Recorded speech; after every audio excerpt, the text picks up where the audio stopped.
Magpaiba naman tayo sa ating lulutuin ngayon guys. Ito muna ang ating mga lamas. Ating munang gigisain ito guys. Ating ikayin muna. Ating halu-haluin.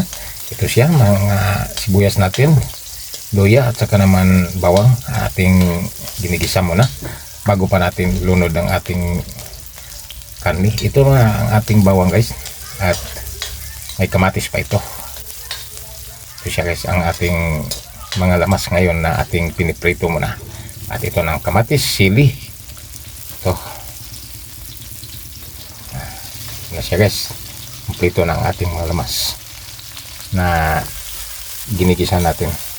Ito na siya, ating luluin mo ng ating mga lamas na ginigisa natin. Maraming mga lamas natin na piniprito natin guys. Masarap ang luto kapag marami ang yung mga lamas. At ito ang giniling na karne guys, ang ating nilulunod. Ayun, giniling na karne ito ang ating lulutuin. At gawin lang natin ito na pang-ulam natin ngayon sa ating pangapunan.